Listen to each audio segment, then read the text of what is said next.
Criminals most wanted. इस बार देखिए criminals most wanted में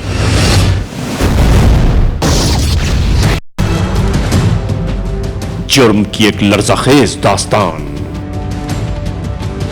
एक जालिम शौहर ने अपनी शरीक हयात को किस तरह मौत से हमकनार कर दिया। मगर मुझे अगर पता था कि मर जाएगी कभी भी मैं उस बात नहीं लगाता था। मेरे को अगर इंसाफ नहीं मिला तो मैं हुकूमत पाकिस्तान को यही कहूंगा कि मैं भी अपने आप को खत्म कर दूंगा। हर इतवार की शब अरबा one world criminals most wanted में हम आपको रखते हैं बाखबर जराइम की नई दास्तानों से। इंतजार कीजिएगा। Written, hosted and directed by Ali Raza. जुर्म की तारीख रविश दौड़ते हुए मुजरिमों की तलाश में क्रिमिनल्स मोस्ट वांटेड। कानून के निगहबानों और जराइम पेशा अफराद की कशमकश के दरमियान रिकॉर्ड किए हुए program criminals most wanted. Criminals most wanted के इन एपिसोड्स के बनाने का मकसद इंसाफ और कानून की बालादस्ती है।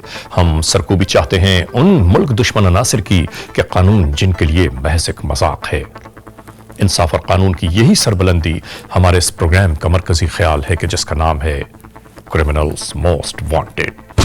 क्रिमिनल्स मोस्ट वांटेड के इन एपिसोड्स में हम आपके लिए पेश करते हैं जराइम की दास्तानें, वो कहानियां कि जो हमारे और आपके माशरे में कहीं ना कहीं किसी न किसी तौर जरूर रूनुमा हो रही हैं। और आज के इस एपिसोड में, आज के इस प्रोग्राम में हम आपके लिए लाए हैं जुर्म की एक ऐसी हैबतनाक दास्तान कि जिसे देखने और सुनने के बाद अक्ल हैरान रह जाती है, दिल काबू में नहीं रहता कि क्या ये सब कुछ आज के माशरे में भी हो रहा है। हाँ नाज़रीन, ये दिलदोज़ दास्तान, ये पूरी कहानी हम आज के इस एपिसोड में आपके लिए पेश कर रहे हैं। तो आइए शुरू करते हैं जुर्म की ये दास्तान। 3 फरवरी 2008 बल्दिया टाउन पुलिस स्टेशन की हुदूद, कराची।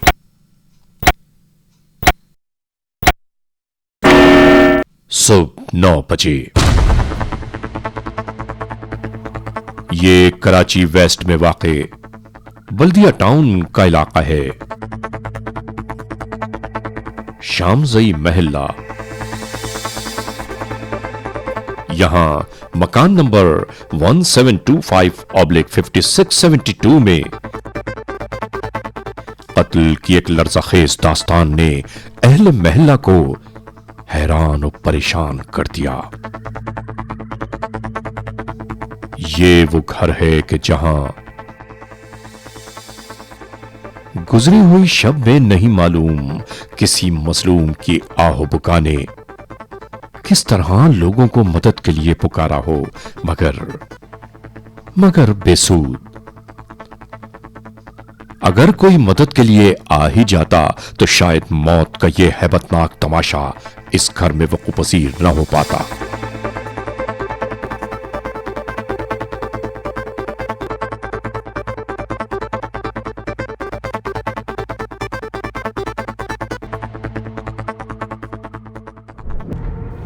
ये मुल्जिम नजीर बाचा है कि जिसने अपनी 22 साला शरीक हयात को अजियतनाक मौत से हमकनार कर दिया।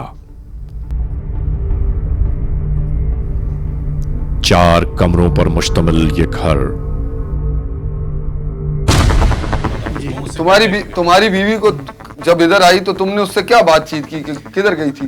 वो तो मैं मेरे मर्जी से गई हुई थी ना, मेरे मर्जी से गई हुई थी। उसने मुझे बोला कि मैं 1 महीना गुजारूंगा गांव में, बाप के घर भाई की शादी है, ठीक है, शादी करवा के मैं वापस आ जाऊंगा। ठीक है, मैंने बोला ठीक है चले जाओ। अच्छा, फिर क्या हुआ? उसने मुझे बोला कि 1 महीना। मैंने बोला ठीक है 1 महीना गुजार लेना। सही है। फिर उसके बाद उसने मुझे बोला कि 2 महीना और 10 दिन गुजार के आई हो। ठीक है। उसको जब मैंने बुलाया ऐसे अपने पास, ठीक है, कोई था नहीं, ठीक है, कमरे में, तो मैंने उसको देखा, उसके कमर को, उसके पर खराशें आई हुई थी। किस पर खराशें आई हुई थी? कमर पे, उसकी कमर, बदन, कमर पे। अच्छा, नाखून। अच्छा, फिर मैंने उससे पूछा कि ये नाखून के निशान किस चीज के? ठीक है। तो उसने मुझे बोला कि इस बात को आप छोड़ो। अच्छा, जाहिर बात है मुझे गुस्सा ही आएगा। मैंने उसको थप्पड़ मारा। उसने बोला मैंने बहुत कुछ किया मगर तेरे को नाम नहीं बता सकता। यहाँ पर फिर उसको बिजली के करंट भी लगाया? नहीं, करंट नहीं लगाया। हाँ। जो बात है हकीकत साहब को बताया था मैंने। ठीक है, बिजली के तार से मैंने मारे और तार के जो कुंडे थे ना आगे से नंगे थे, ठीक है, उससे मैंने मारा। उसके बाद उसको दर्द तकलीफ हो गया, मैं गया डॉक्टर को बुलाया। डॉक्टर के बाद डॉक्टर ने बोला ये पुलिस के साथ इस मसले में नहीं जाते। ठीक है, फिर हमने उसको पाँव पड़ा, उसको हाथ लगा, मैं बोला खुदा ना खास्ता उसको कुछ हो जाए। मैंने उसको मारा था डराने के लिए, मुझे अगर पता होता था कि ये मर जाएगी कभी मैं इसको हाथ नहीं लगाता। ठीक है।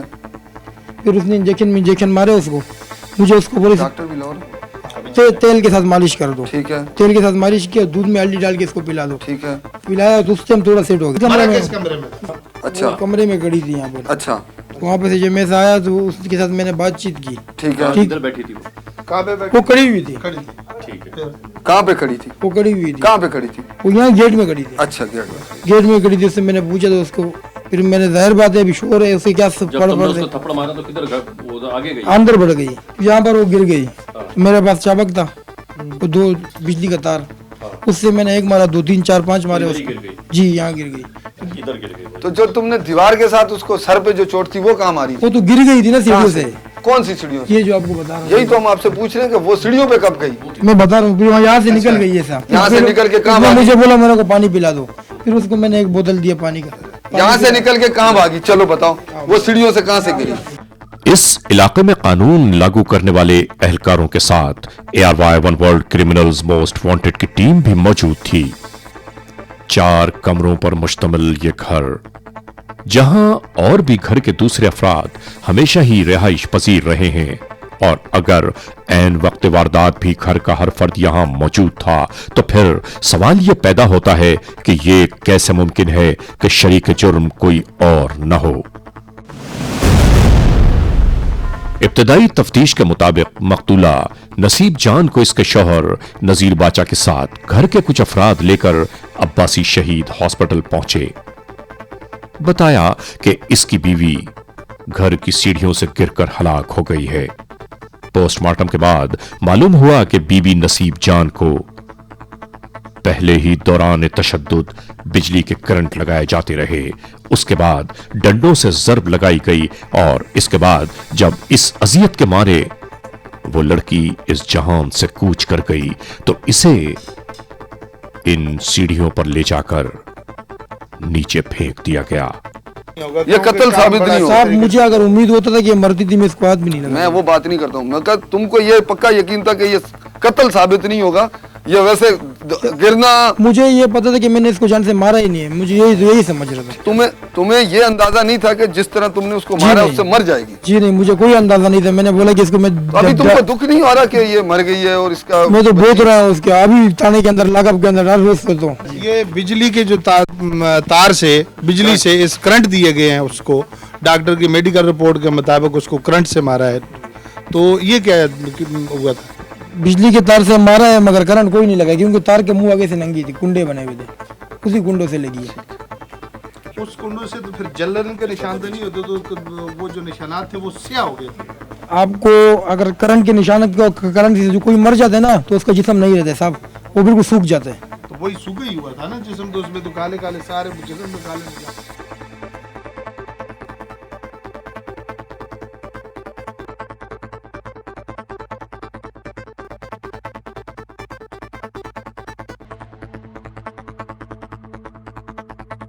यहाँ पर भी तार की, बिजली की तार का ये तो पंखे की तार। हाँ, यही तार लगाई, बिल्कुल देखें ये तारे हैं, और ये ऊपर से भी वहां से भी नंगी है। ये मुख्तलिफ जगहों से कटी हुई है, इसी तरह की वो तार है। जिस तार से मैंने मारा था अपने वाइफ को, उसी तार को फेंक दिया फटाफट।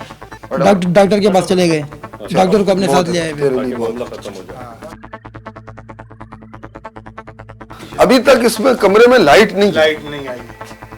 जो अर्थ होने की वजह से, बाज़ औकात अर्थ होने की वजह से, बॉडी के साथ अर्थ होने से या आपस में वायर अर्थ होने से लाइट उड़ जाती है। अभी तक ना रात को लाइट थी, और जब से वो लड़की कत्ल हुई है, मरी है, उसके बाद से इस घर में अभी तक लाइट नहीं है।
इसके बाद खुदा ही बेहतर जानता है कि क्या बीती होगी उस मजलूम बेचारी पर।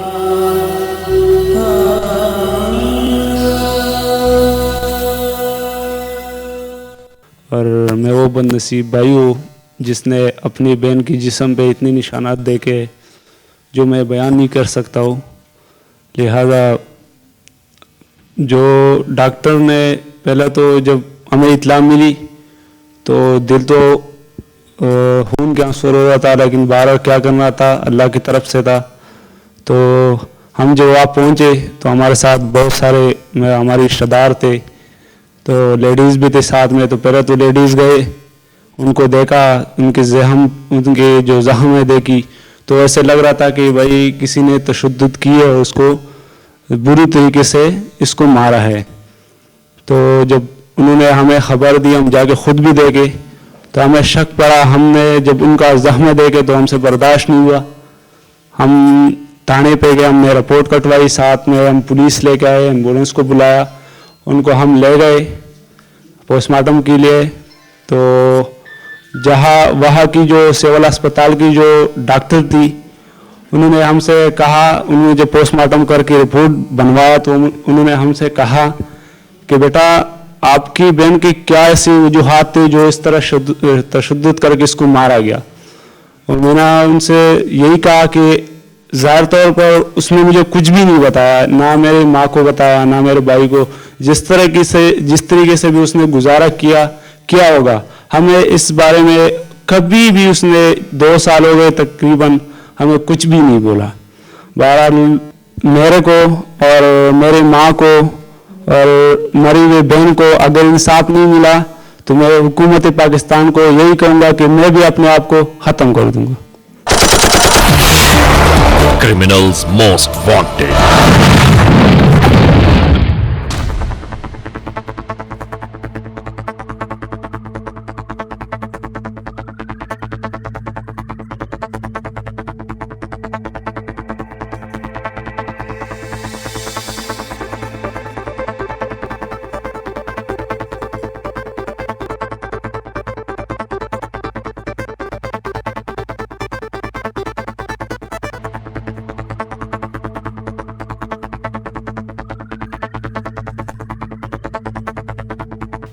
दो स्कूल पढ़ते हो? जी। अच्छा, तो 2 स्कूल जब आप पढ़ते हो तो सुबह जाते हो, कितने बजे वापस आते हो? सुबह जाता हूँ, इस टाइम आता हूँ। इस टाइम वापस आते हो। ये कौन है? ये मेरे भाई है। तेरा भाई है? तो इसकी जो बीवी थी तेरी भाभी, वो कहाँ है नसीब जान? वो मर गई। कैसे मरी है बेटा? वो पहले गांव से है ना, उसको वो क्या नाम है, उसको बीमार थी, उसको पीली थी ना, तो वो वहाँ पे ऊपर चढ़ी हुई थी। मैं घर में नहीं था, फिर भी ऊपर से गिर गई, फिर उसके वहाँ से मुँह से खून निकल गया, फिर मैं बाहर चला गया। मैं डर गया था, फिर मैं बाहर चला गया था। फिर तू उधर ही था ना बेटा? नहीं, मैं बाहर चला गया था, मेरे डर लग गया था। तू डर गया था? अच्छा, किस वक्त गिरी थी वो? रात को, पता नहीं रात को गिरी थी, किससे को गिरी थी। तो तुम उस टाइम बाहर कैसे गया? जो मैं जब उठा, मेरे को लड़कों ने बोला वे तुम्हारी भाभी गिर गई थी, तो फिर मैं भाग के गया बाहर, रस्ते में आराम से बैठ गया। क्या नाम है तुम्हारा बेटा? शौकत अली खान। शौकत अली खान। अच्छा, तो क्या नाम है? मोहम्मद साहब।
मैं ये कह रहा हूँ कि अगर ये चीज़ अगर ये छोड़ देते अपनी बीवी को तो बेहतर था। आज ये खुद भी यौमुल क़यामत के दिन भी ये नुकसान उठाएगा और आज दुनिया में भी नुकसान उठाएगा, कोई फायदा नहीं है इसका। किसी की बेटी थी, किसी की बहन थी, ये मारना नहीं चाहता था, बस उसका नसीब टाइम पूरा हो गया था इस वजह से। क्या लगता है?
बल्दिया पुलिस स्टेशन कराची है।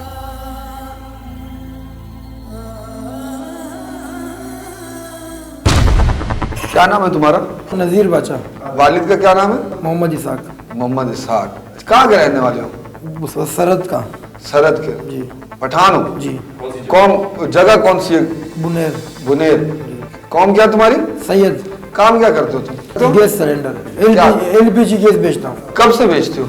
अभी कम से कम 1.5 महीने वो दुकान खोला है। क्या तनख्वाह थी? 4,500 रुपये तनख्वाह था। महीने में छुट्टी नहीं करो तो 500 रुपये हाजिरी लॉस मिलती। तो घर वालों को खर्चा कितना देता था? 5,500। घर वालों को देता था 3,000 3,500 रुपये। तो सिगरेट नस्वार पीते हो? खाली नस्वार। सिगरेट कभी नहीं पिया? कोई नशा कभी नहीं किया? बिल्कुल। काम कहाँ किया तुमने? काम नेशनल फूड में भी किया, मुख्तलिफ जगहों पर किया, मजदूरी मुख्तलिफ जगहों पर। देखो बच्चा नजीर, पुलिस ने मकतूला के भाई की मदियत में बजुर्म जेर दफा 302 FIR 25/2008 दर्ज करके मजीद मुल्जमान की तलाश शुरू कर दी। मुल्जिम से दौरान इंटेरोगेशंस मालूमात हासिल की जाती रहीं। एक इंसान का कत्ल एक इंसानियत का कत्ल है। अगर तुम इस वाक्य को इसमें झूठ शामिल नहीं करोगे, इसको सच सच बताओगे जो हकीकत है, तो कानून तुम्हारी मदद करेगा। लेकिन अगर तुमने इसमें एंकी फेंकी की कोशिश की तो कानून अपनी तफ्तीश के जरिए से, अपने शवाहिद के जरिए से, गवाहियों के जरिए से असल हकीकत को इंशाल्लाह हम बाहर ले आएंगे और फिर तेरे लिए कोई रियायत नहीं होगी। देखो बच्चा, बात सुनो मेरी। आप ना हमें परेशान करो और ना खुद परेशान हो। तुम्हारी शादी कहां पर हुई थी, कब हुई, कैसे हुई और उस मुसम्मात का नाम, ये पूरी हकीकत शुरू से लेके आज तक ये पूरी जरा डिटेल बताओ। कब शादी हुई, कहां पे हुई थी, कैसे हुई थी? शादी हमारी गांव में हुई थी। अच्छा, किधर? गांव में, बुनेर में। नाम उसका? किंगरगरी। बीवी का नाम? नसीब जान। नसीब जान। हाँ जी। कितना अर्सा पहले?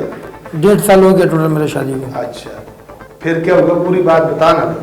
मुल्जिम की गुफ्तगू से यह जाहिर हो रहा था कि वो इस जुर्म की तकमील के बाद जुर्म की शराकत से हर एक को बरी जिम्मा करार दिलवा रहा है।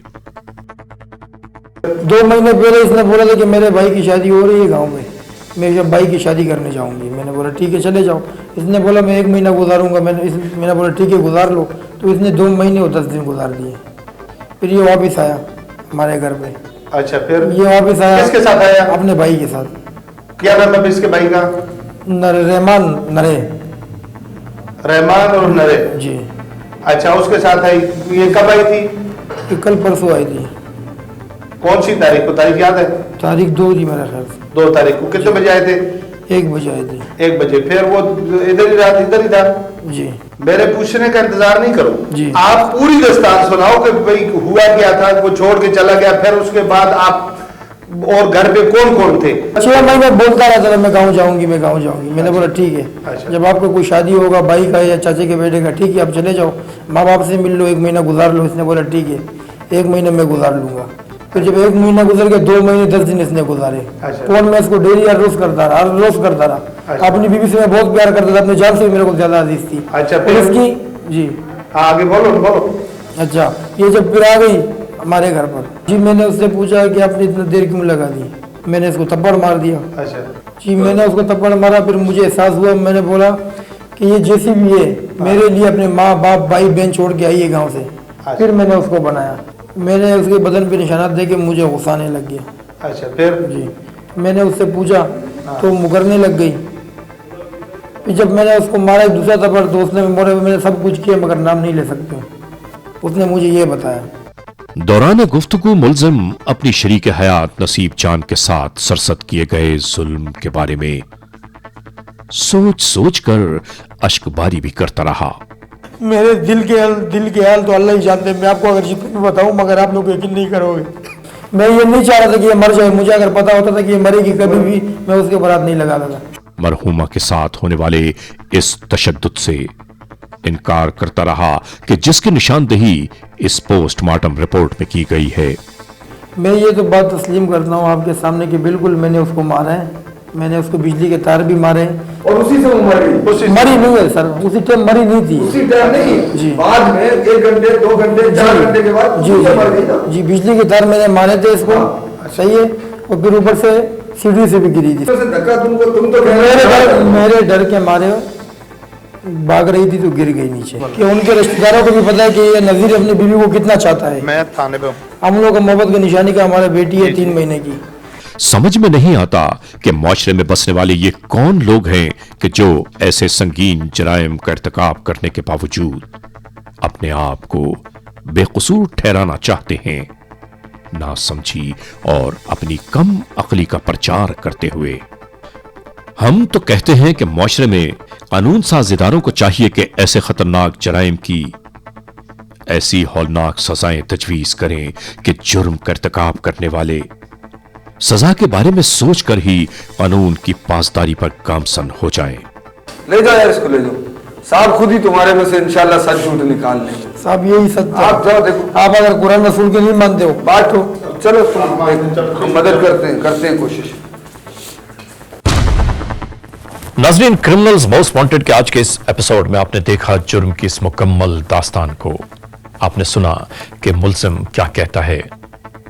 मकतूला के अहले खाना आज भी दादो फरियाद में लगे हुए हैं, लेकिन समझ में नहीं आता कि आखिर इस तरक्की याफ्ता माशरे में, इस जदीद दौर में क्या इंसान एक बार फिर पत्थरों के दौर की जानिब जा रहा है।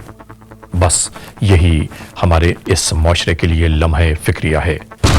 और नाजरीन, हमेशा ही की तरह आज के इस एपिसोड को हम यहां पर इख्तिताम तक पहुंचाते हुए एक बार फिर आप सबसे यही गुजारिश करते हैं कि खुदा न ख्वास्ता अगर ऐसे हालात, ऐसे वाक़यात, ऐसे मामलात आपके अतराफ में कहीं रूनुमा हुए हैं या हो रहे हैं तो कानून के हाथ मजबूत कीजिए, हमें इत्तला दीजिए और याद रखिए कि इत्तला वही सी खैरास में रखा जाता है। Criminals most wanted @ARY1world.net। हर इतवार की शब ARY one world criminals most wanted में हम आपको रखते हैं बाखबर जराइम की नई दास्तानों से। इंतजार कीजिएगा।